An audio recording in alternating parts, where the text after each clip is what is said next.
Next हमारा topic है that is chemical properties of ethers.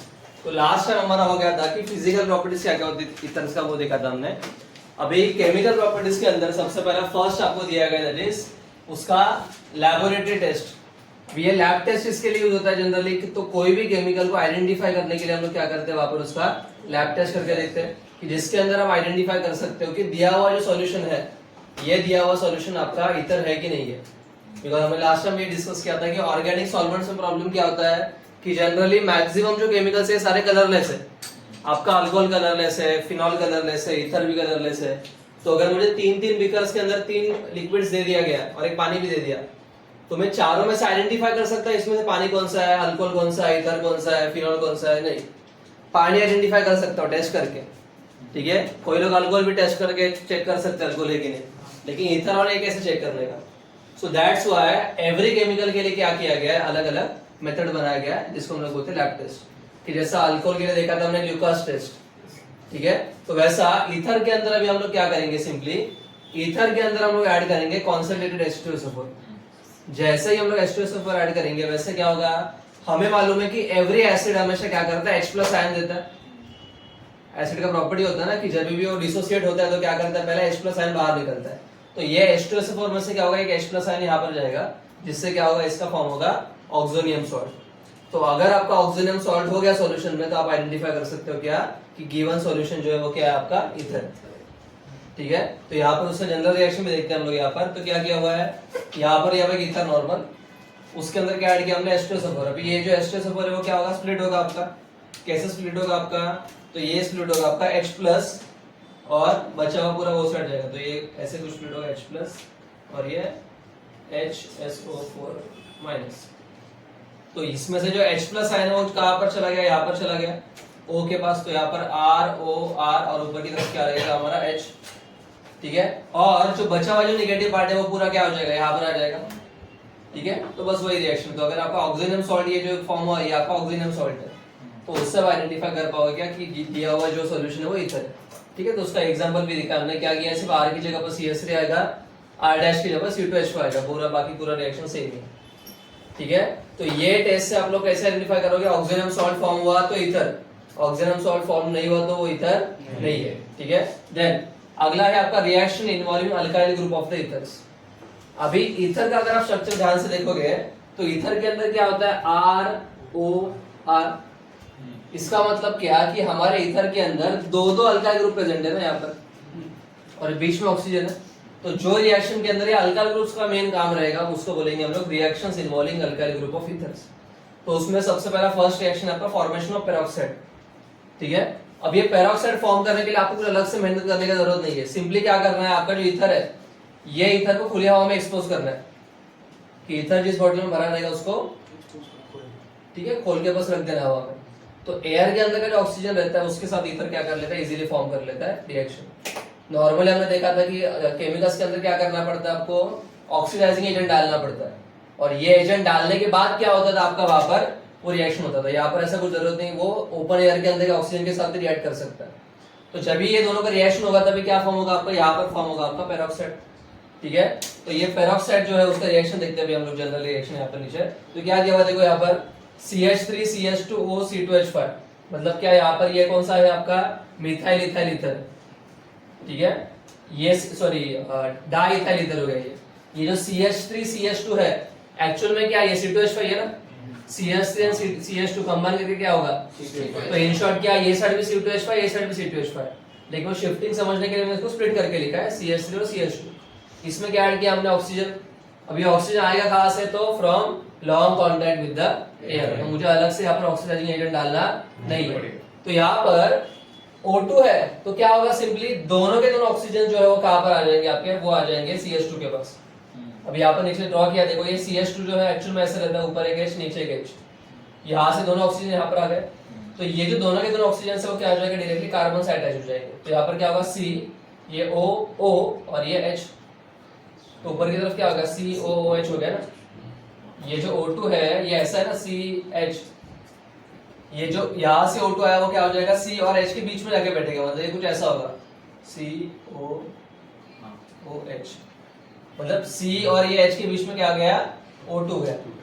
ठीक है, तो ये COOH ग्रुप फॉर्म हो गया, और ये जो COOH ग्रुप फॉर्म जो हो गया उसको हम लोग क्या बोलते हैं, peroxide group. So that's why मुझे यहाँ पर क्या मिलेगा, ये जो कंपाउंड मिला मुझे, ये क्या मिलेगा, पेरोक्साइड ऑफ द ईथर। ठीक है, लेकिन ये जो रिएक्शन है, ये रिएक्शन हम लोग बोलते हैं अनडिजायरेबल रिएक्शन। अनडिजायरेबल रिएक्शन मतलब क्या कि जो रिएक्शन ऑकर होना हमारे लिए यूजफुल भी नहीं है, कुछ उल्टा हार्म ही है उससे। सो दैट्स व्हाई पेरोक्साइड जो फॉर्म होता है, ये वाले रिएक्शन जो रहता है, ये हमेशा क्या रहता है, अनडिजायरेबल। मतलब क्या, हमें चाहिए रहता है कि रिएक्शन हो ही ना, और ना होने के लिए मैं क्या करूंगा, सिंपली उसको एयर टाइट कंटेनर में पैक करके रखेंगे। बिकॉज जैसे उसका एयर के साथ कांटेक्ट आएगा बहुत देर तक, तो ऑटोमेटिकली क्या होगा, वो पेरोक्साइड फॉर्म करेगा। और ये जो पेरोक्साइड रहता है वो हार्मफुल रहता है, इसलिए नॉर्मली ईथर्स को खुली हवा के साथ एक्सपोज करते हैं नहीं। ठीक है, देन उसके बाद ये आ गया आपको रिएक्शंस इन्वॉल्विंग CO बॉन्ड। अभी ईथर के अंदर ये जो ROR है, R का मतलब ये कोई तो अल्काइल ग्रुप है जिसमें कार्बन रहेगा, तो इसका मतलब क्या, कार्बन और O के बीच में बॉन्ड रहेगा, मतलब उसको क्या बोलते हैं, CO बॉन्ड बोलते हैं ना। तो ये CO बॉन्ड का जो ब्रेकिंग रहता है, उसके वजह से जो रिएक्शन फॉर्म होगा वो देखेंगे, रिएक्शन इन्वॉल्विंग CO बॉन्ड। ये रिएक्शन पहले भी हुआ है हमारे, reaction due to breakage of CO bond, कि जिसमें C और O के बीच में ब्रेकअप हो जाता है, C अलग O अलग। ठीक है, तो यहाँ पर भी कुछ वैसे होगा। पहला दिया है reaction with hot dilute sulphuric acid, यहाँ पर भी अगेन क्या करेंगे, सल्फ्यूरिक एसिड ऐड करेंगे, लेकिन डाइल्यूटेड वर्जन है यहाँ पर। ठीक है, आपने अगर यहाँ पर देखा रहेगा तो यहाँ पर हमने क्या किया था, कॉन्सेंट्रेटेड लिया था। यहाँ पर डाइल्यूटेड, इसका मतलब क्या, उसमें मैक्सिमम पार्ट वाटर का रहेगा और थोड़ा सा ही पार्ट क्या रहेगा, एसिड का रहेगा। डाइल्यूट और कॉन्सेंट्रेट का फर्क क्लियर है ना।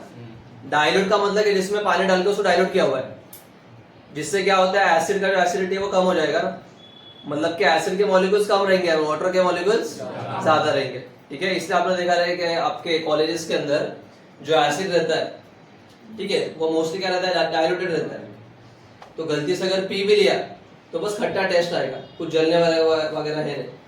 ठीक है, सो ट्राई मत करके देखो, अथर्व करू शकतोस। ठीक है, तो यहाँ पर पहले वाटर, ठीक है, तो यहाँ पर क्या हो जाएगा, आपका डाइल्यूट सल्फ्यूरिक एसिड के साथ जब रिएक्शन होगा, या फिर उसको हम लोग बोलते हैं हाइड्रोलाइसिस। क्यों, यहाँ पर वाटर का इन्वॉल्वमेंट है, डाइल्यूट का मतलब क्या, पानी ज्यादा है वहां पर। तो यहाँ पर क्या होगा, सिंपली आपका जो ईथर है, इसको अभी यहाँ पर आपने देखा रहेगा, तो HOH मतलब H2 है ना ये।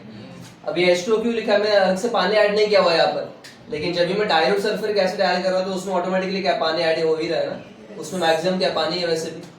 तो हम लोग को मालूम है कि जो पानी रहता है वो हमेशा दो पार्ट में स्प्लिट होता है, कैसे, H+ एंड OH-।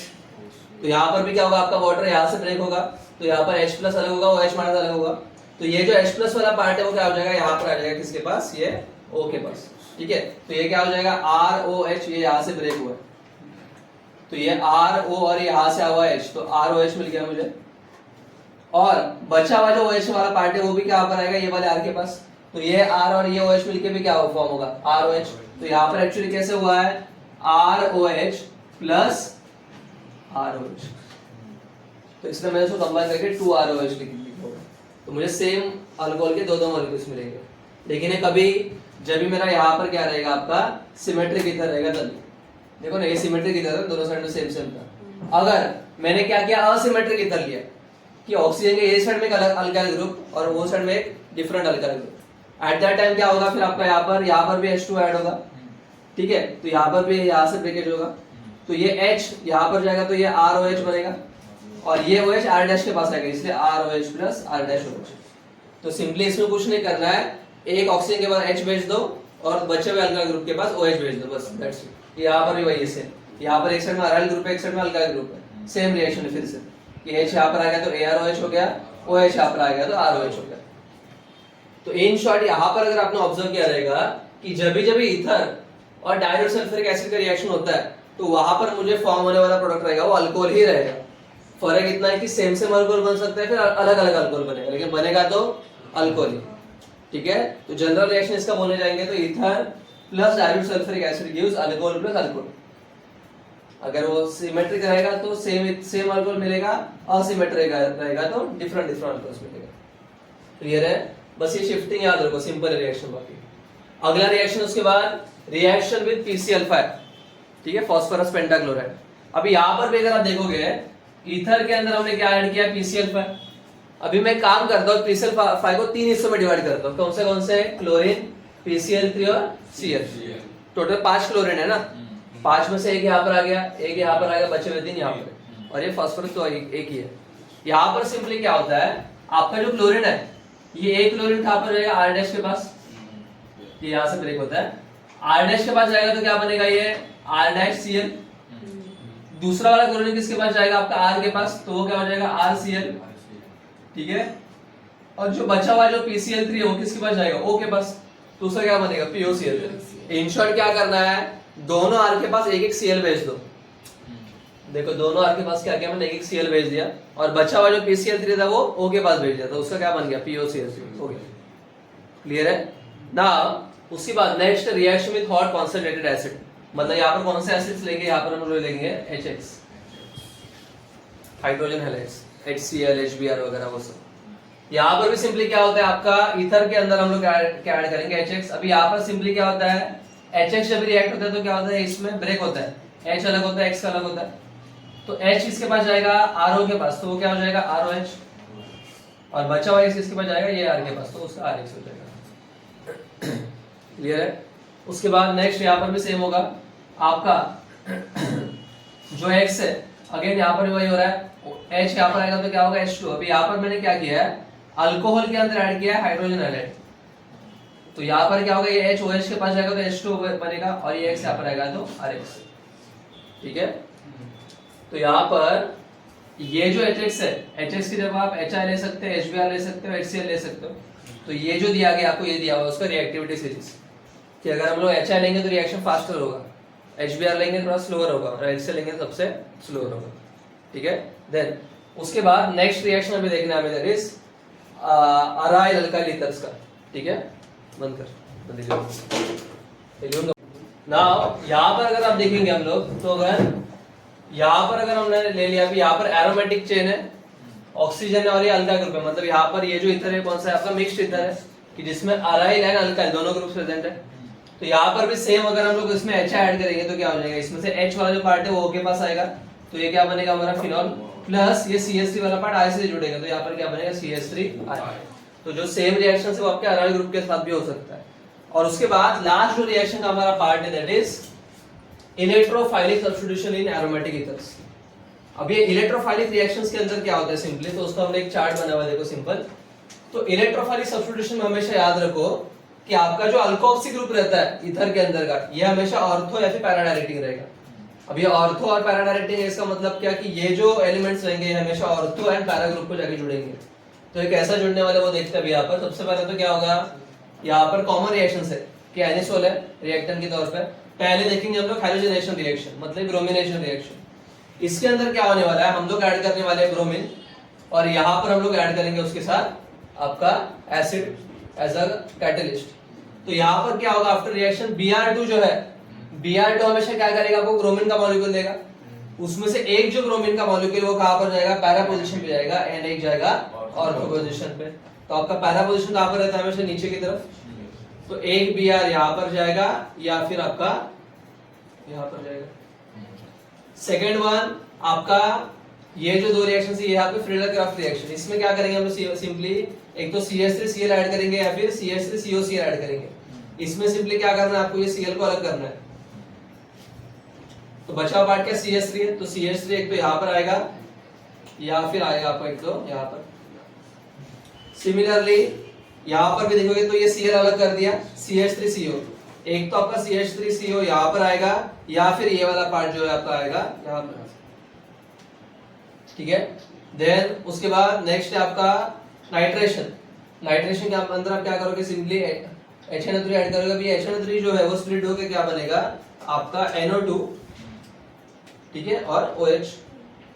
तो जो NO2 वाला पार्ट है वो एक तो आपका यहाँ पर आएगा या फिर एक तो, लेकिन ये सारे रिएक्शंस के अंदर अगर हम लोग कॉमन चीज देखेंगे तो सबके सब के अंदर जो पैरा वाला पोजीशन है ये हमेशा क्या रहेगा, मेजर प्रोडक्ट रहेगा ये वाले, और ये जो ऑर्थो वाले रहेंगे ये सारे क्या रहेंगे, माइनर प्रोडक्ट रहेंगे, ठीक है। तो ये चार्ट के फॉर्म में याद रखोगे तो सिंपल रहेगा, ठीक है।